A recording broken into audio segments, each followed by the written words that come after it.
Hello, everyone. Thanks for tuning in. It's Taking It Down, the Alabama Takes podcast for TV and streaming. There's a lot of TV out there. Some of it can be a waste. So every Tuesday, we tell you spoiler-free if a show's worth your time, who might want to watch it. And then after a break, we take it down. We break it down. We discuss it, analyze it, helps test your theory, your thoughts on the show, gives you some conversation. This week, we're prepping for the new HBO drama, Task, and we're also going to be talking about some of season 2 of Blue Lights, which is also on HBO Max from BritBox. We'll be talking up through the 4th episode in the spoiler section. So let's get Adam and Donovan in here and give it some talk. Alabama Take Projection.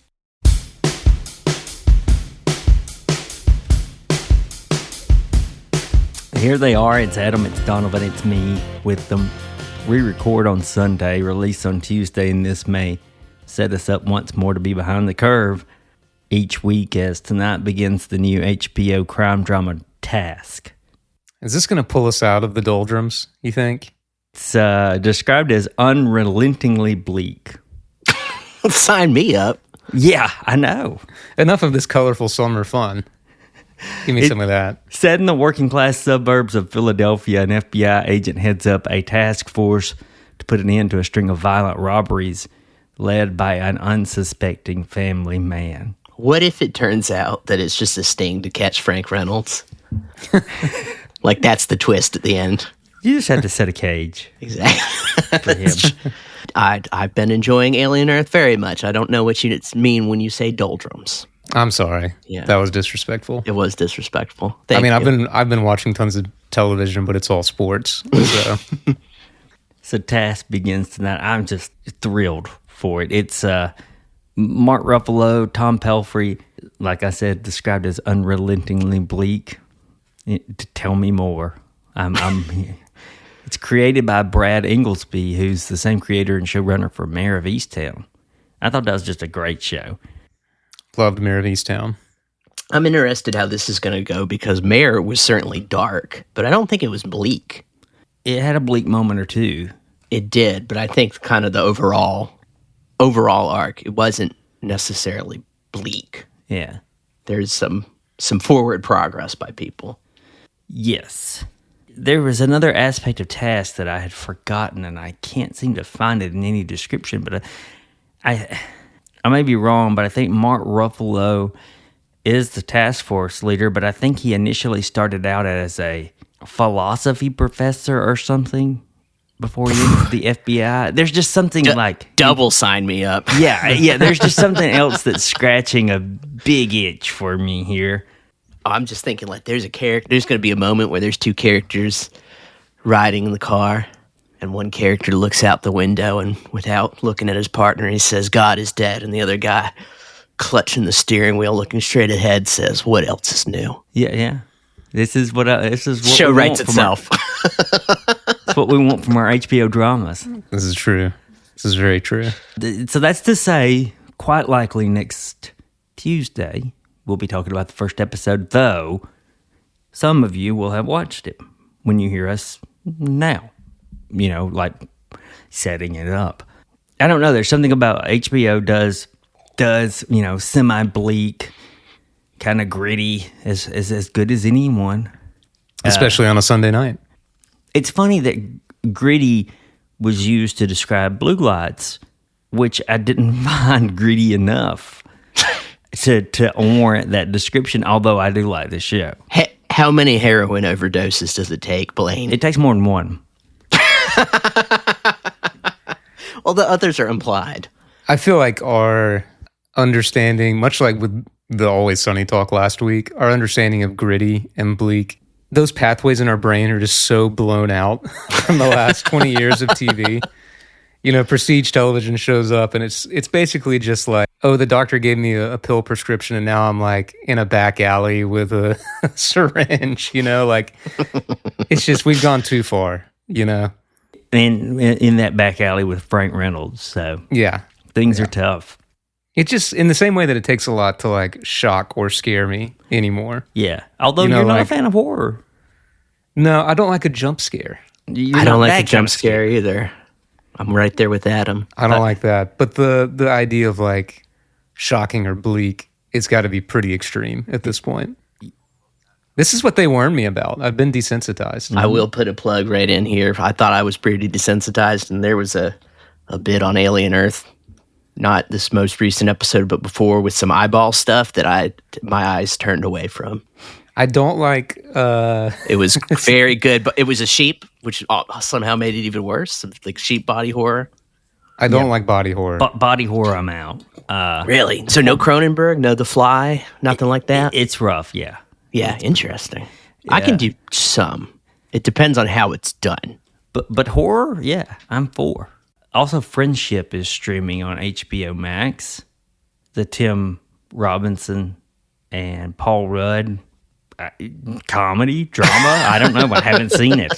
So if I need a chaser after Task, this is the way to go. It might be. I know little about the movie other than Tim Robinson's insane.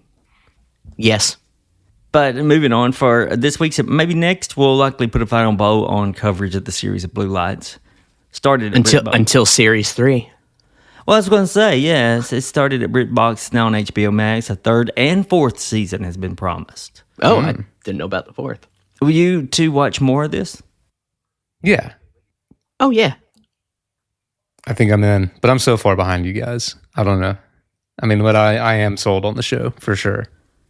Yeah, the two seasons that are done, completed, are on HBO Max. The better than normal cop drama set in Northern Ireland, aspects of The Wire happening a little, made by former journalists Declan Lawn and Adam Peterson with Louise Gallagher. I think we're kind of in the midpoint of season 2, although I've finished it as a whole. I guess on average we're kind of in the midpoint of season 2. So you're in for more, right? You'd say. Well, I've had enough heroin overdoses, Blaine, to really enjoy myself. Yeah, no, it's pretty. I'm still liking it. I feel like it hit. One of the things I'm liking is it has hit the part of the series where, and The Wire kind of did this, but they did a longer season, where the implied question for us, the viewer, is like, how are resources allocated, right? Like, we're seeing a problem from lack of policing resources, but we're also seeing things from the police's point of view. So there's bits where we're talking about like the drugs and everything that have gone into the estates.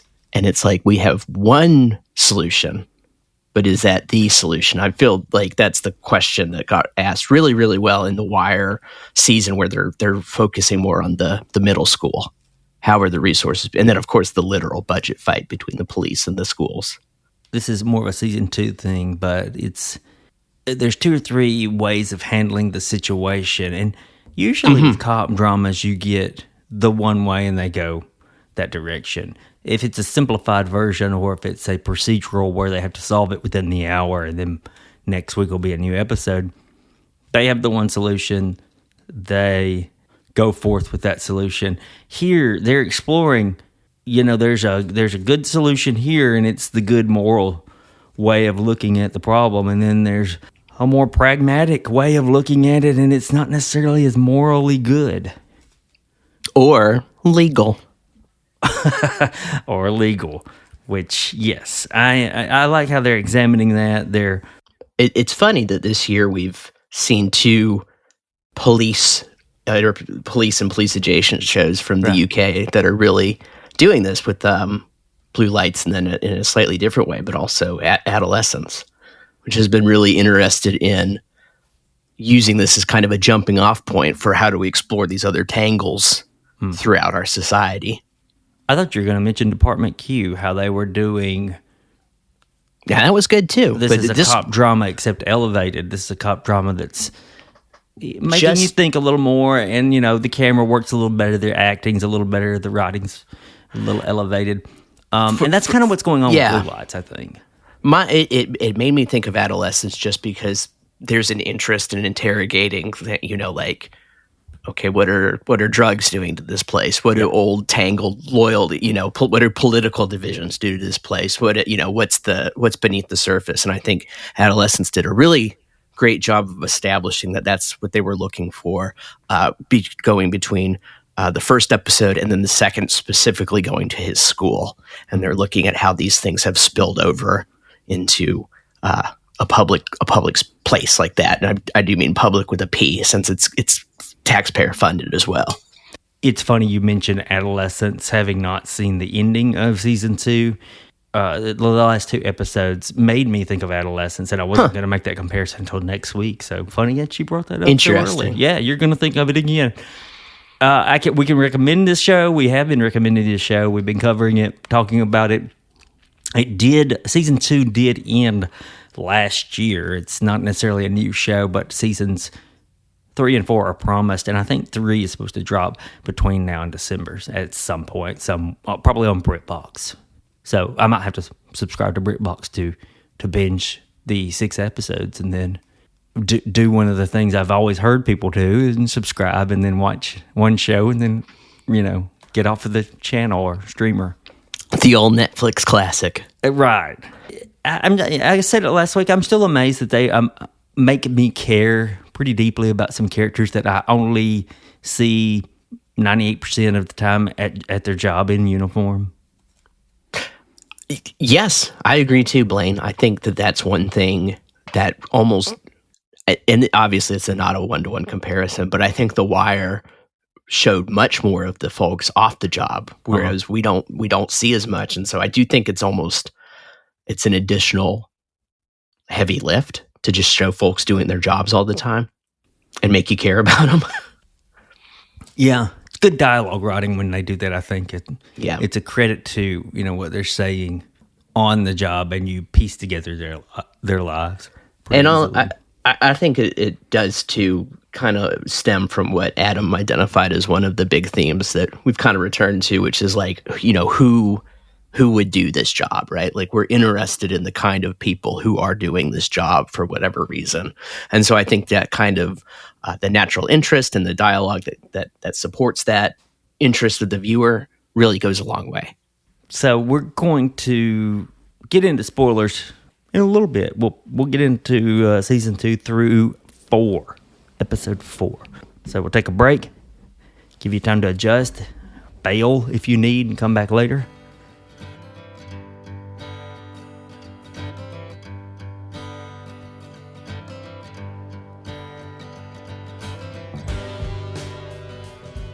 Okay, we're on this side of the episode of our podcast to talk only about Blue Lights season 2 through 4.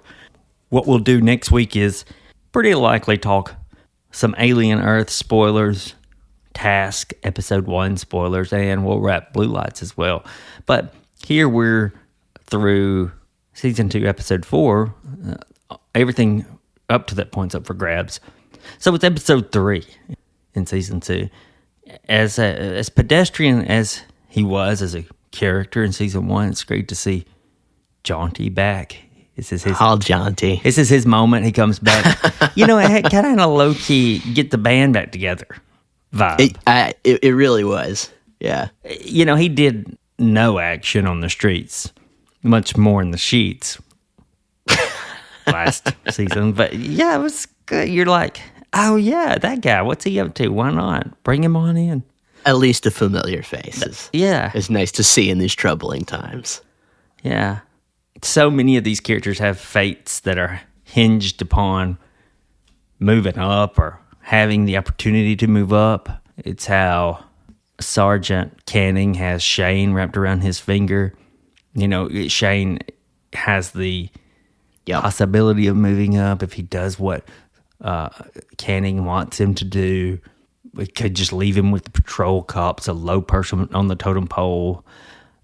And they kind of dangle that in front of Tommy as well, although Tommy doesn't care about that as much. Tommy's actually almost the complete opposite part. I don't know exactly what this means, but we know that he has taken himself off of the fast track. That's right. To stick around in patrol and response. Yeah. Which I'm presuming Shane, that's not the case. It doesn't seem like it's the case. Does widening out so personally with Annie and Shane, Tommy and his interest with the cop he trained with at once, Grace and Steven. Does that feel out of step for the show at this point, or does it feel like a natural evolution of what season 2 should be doing? Because we talked about getting to care about these characters so much, yet all we really ever see is that they're cops. You know, we see an occasional, I'm drinking coffee right before I go into work in season 1. Is this a good idea for the show? What you want from the show? Do you want to see it going into more personal lives? I'm completely fine with this, especially especially for Grace and Stevie. It's a pretty natural progression. Yeah.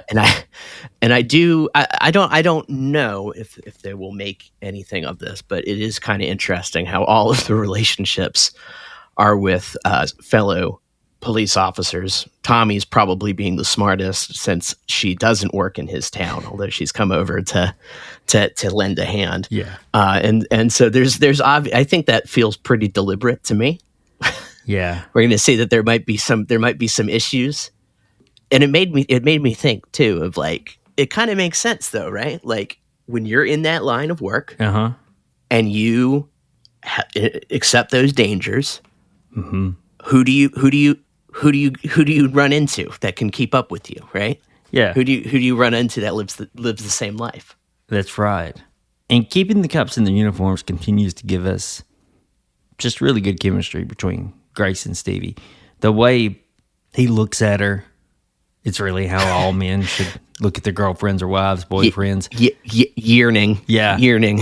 But that actor who plays Stevie, he's an Irish actor. He balances friendly with loving very well. Last week you mentioned that some of this is the theme of cops trying to do what's right when the stakes are raised while maintaining some niceties, maintaining some human qualities. Steven's gotten angry plenty of times, of course, but the actor conveys trying to blend, trying to maintain. I'm a cop. I'm trying to do cop things, but I'm also just trying to be as human about it as I can. Every time we saw him really get into trouble in the show, it's either been over Grace related, which is very human, or really just trying to do the decent thing, trying to help a guy who we don't know it, like we don't know and he doesn't know what happened to that guy's husband. And he's not really in trouble, but just when we see it, he's wanting to, be decent, it seems.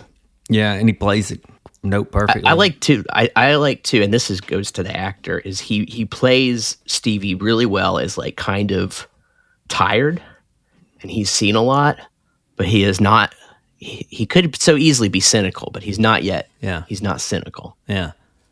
Speaking of getting the band back together, that smarmy lawyer's back. This time he's Hamill's attorney. It's like he's the only bad guy lawyer in town. This is exactly one of the to compare it to The Wire. Like whenever the one lawyer who like represents every single criminal in Baltimore shows up, you're like, oh, that slimy son of a bitch. This is gonna be good. Lee Thompson becomes a major force in season 2. He meets with the Dubliner, I think is just about the only thing we hear him called. He gains this guy's approval to run drugs or crime or everything because he has a cab service now, and he has taken out Dixon. I don't know why, but like, I don't know why in a way that I can express well, but something about Lee being the antagonist I'm really liking, just maybe because he just seems like a bundle of contradictions. He works so well as an antagonist in this season. He does a really good job with that because he is. You're right. He's contradictory. He's doing this for the community in his mind. Yeah, but at the same time, there's a crime element. Of course, it's huge crime element. You see, well. It's not up front, but you kind of wonder with his background. Like he's served. He's a veteran. The reason his gang is so dangerous is because he's friends with other veterans who are very, very familiar with violence. Yep. And so, yeah, like you said, Blaine, it's like you're kind of like, this is the upstanding kind of king and country guy. He's a loyalist, right? That's right. He doesn't want Irish independence. He's doing this for the neighborhood. And yet, at what point are you like, but like flooding your neighborhoods with dangerous drugs doesn't usually make things better. Right. And he really does feel, kind of like a bundle of contradictions. Like, there's some duty and honor part too, but he's completely willing to use his friend's funeral parade to bring a feud out to the open, to bring the police in too. So how much is sincere and how much is cynical? Or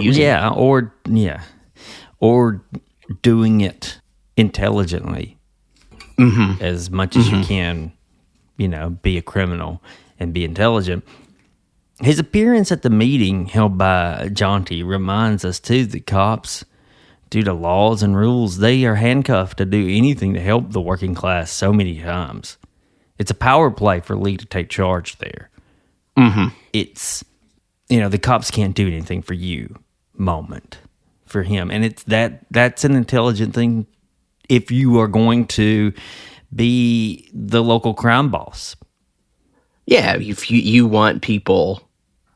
If you're the authority in the neighborhood, you want people who might know something to say, what have the police ever done for me? Right. But Lee paid for, whatever. He gave my brother 20 pounds when he needed it, or, Yep. Also, is there a hint here that Jaunty is a loyalist? Is that something we're supposed to know? Man, I didn't pick up that he was having that affair with Jen, so don't ask me anything. Like, Adam was right on that, and... Don't ask me anything. I don't know. Yeah. You talked about that suspicious death of a husband. It put a crack in how to view crime or when to call it a crime between Grace and Stephen, and I would have expected them to take the opposite tack there, but no. Yes. That's when you remember that they use a character history. Stephen has lost a wife. Yes. And it's keen writing, I think, to have Stephen and Grace deal with easing someone into death who can't avoid it, and the rest of the officers dealing with the fallout of a death that will lead to more death in the name of criminal capitalism. Yeah, absolutely. And I also just wanted to say I thought it's a nice detail. To me, this is where the show is one of the better than normal cop dramas because they give Stephen this genteel soul, and you recognize it through food. He's always got a snack. And it's like something like a little fancy that he made himself, right? He did it. Yes, he made it. It's homemade. Exactly. Yes, it's not like a Little Debbie or something. Yeah. At the end of this episode with the grieving husband, I think it questions, the right of when to die, of euthanizing someone in pain. It's as sad of an episode to see one man deal with it in real time and to reflect on that. I would wonder how folks who fortunately have not dealt with this, but Stevie's understanding that at the beginning you'd give anything to give him more life, and at the end you do anything to make it stop. That's pretty hard. That from removes that I have been at, knowing people who have dealt with loved ones dealing with this, it just seems incredibly brutal. It is. When's that line? Exactly. And you know it when you know it. Not the same thing at all. But we've all, I think maybe an even more familiar situation that is just like for us is like a pet, right? Like we think how hard that decision is for a pet. Not really, but like you can kind of almost see your way into like the order of magnitude this would be. And so it is really, I love like what you said, Blaine, is that all like it ends up being Grace, who is extremely compassionate, who's like, Stevie, a crime's a crime. I have to call this in. The law applies equally, whereas Stevie's been there. And this is a theme of season 2, I think. A crime's a crime. I got to call it in. Do you make exception to that? Is it a better idea to make an exception? The ideal, right, is that justice is blind. It doesn't matter who you are. It doesn't matter what you've done. Now, obviously, we know in the real world, it doesn't matter who you are or what you've done, or it does often matter who you are. That's right. But there's almost like another flip side to that, right? Where it's like this brings every question we have about justice. Should the law apply equally, right, to the grieving man who kills his husband as it would to the nurse who's killing patients in a hospital, for example? Right. Or even further than that, right? Like, should it apply equally to, from last season, the upper class couple who were doing party drugs as opposed to like a guy who's been a combat veteran who's clearly sleeping rough and passes away? You know, it kind of, I do think that the show does a good job of not like banging your head into this, but kind of making you think like, like as I mentioned earlier, I think Adam really nailed it with like, who are the people that are in these spaces? That's because these people, they're dealing with these contradictions every single day. Yeah. It's a juxtaposing episode with the quiet and painful death of cancer versus the burgeoning drug syndicate under Lee Thompson. What a sad pall on the whole affair at the end, because it makes Steven realize he can't work with Grace because it freaks him out if she'll get hurt. And that's not like something you could do in episode 3, season 1. Yeah, you got to have some history built up there. It's just another example of that actor playing his backstory very well. Yeah, for sure. Takes us into The Stamp of Nature. That's episode 4. You know, this is the show that taught us that the rules. It's sometimes we wish regular beat cops would break these rules, and it's Canning and Shane who go gloves off, and we know, this is no good. That phrase can't be good. Yeah. Right. It's not the beat cops who... We have the vigilante fantasy, right? Or the Dirty Harry. But then, you know, Shane, especially Shane, Tommy's complicit to some more or less, but Shane is doing things that are blatantly illegal. Yeah. You know, it's kind of like, I think many of us say like, oh, it doesn't matter that X, Y, or Z happened. That person was a criminal. But that person still had rights under the law, if the law means anything. Yep. There's Christopherson playing in this episode. Yeah. What a great little nod to our lost officer, Jerry.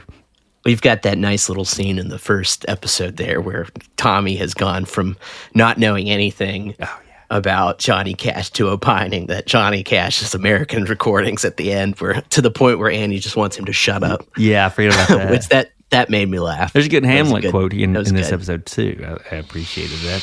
Yeah, that was good.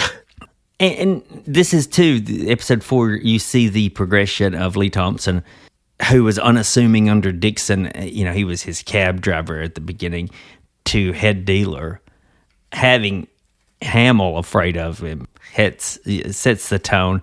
I suppose there could be critics who would say, well, that's just too unrealistic for him to immediately be afraid of Lee Thompson at this point. But, you know, Hamill's aging out, I suppose. He killed a rival. He did kill Dixon. He could kill Hamill, yeah. He started... I think you're right, Blaine. Someone could criticize it. My reading of it is he played it really close to the chest until he saw his time to make his move. And now that he's made his move, he's started doing things to like intimidate, even to the extent of like just having an army friend, right? Kind of sort of guarding. You know, he's talking to his nephew, sort of guarding the door there, right? So when Hamill comes out, there's another big guy with tattoos who knows how to use firearms. Right, and with the knowledge that they killed Dixon, yep. Yeah. So that to me, it worked, where he's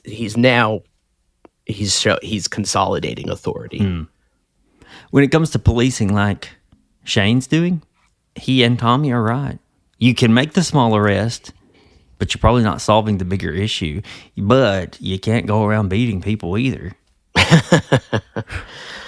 And it's another, it seems to be theme of this show, right? Has been like, what are you able to give up, right? Like, is it right to maintain an IRA contact who's pumping drugs out and selling weapons so that you can get a bigger fish down the way? Is it right to violate someone's civil rights because you know that they're guilty and it's going to get you? And then with Jen and Happy's case, right? Is it the man who blew up what do they call it? The chip shop. Yes. But he was an operative, but it had to happen because his cover would have been blown otherwise, and they ran him successfully for 20 years. What's the payoff? Where's the line? Is there a line? I'm glad you cleared that up for me just then. I was a little confused on the plot line of how why that guy was so reluctant to talk. Because he was told to leave it alone because they knew he wasn't the informant. They knew he was the guy who was an informant. He was under suspicion. So they knew that bomb was going to be set, but the police did nothing so that there wouldn't be any, so that he would pass the suspicion. And then they ran him as an operative for the next 20 years. Makes a lot of sense. So they actually know who killed Happy's family, and it had some degree of government sanction. Gotcha. Yeah. Happy's father and brother killed in that bomb. Yes. Lee's only way to instigate change is to play their game, but try it better, cleaner, safer. And that's just never the case. Working in these systems just burns you out, separates you from your family, like we see with Grace and Cal in this episode, or demoralizes you. See a little of that in Tommy. Mm-hmm. It does feel, Lee makes a point with Hamill, like, hey, this place isn't great, and the drugs are not helping being sold in our neighborhood. Right. And Lee's like, well, I'm just going to sell them everywhere but here. And Hamill's like, that's not going to work. And it's, he's right. He's deluding himself. Like, you can't like add bad things in to make a good outcome happen. You can try. Yeah. That's a rare solution that works. Absolutely. I may be jumping around a little too much, but I did have an issue with this episode, is I didn't think that they had adequately defined the stakes for Jen's storyline of sussing out more information for that bombing, but you seem to have grasped it better than I, somehow or another. I just did not catch that bombing that happened during the Troubles. It did cause me to be a little less interested in what Jen was up to, though I was real happy that they included her as a solicitor now. Yeah, I like that they kept her on. The one person we see who was a cop, not doing cop stuff. Right. And definitely, expand. You have to expand. You can't just keep doing season one things. But I just think I was a little confused. I bet they did define the stakes well enough. I just didn't quite catch them because it seems as though you did. That was my understanding of it, and it felt like it fits very thematically. It does feel thematic. Okay, so since you know the plot a little better than I there, were the stakes that relevant since it was so historical feeling rather than present tense?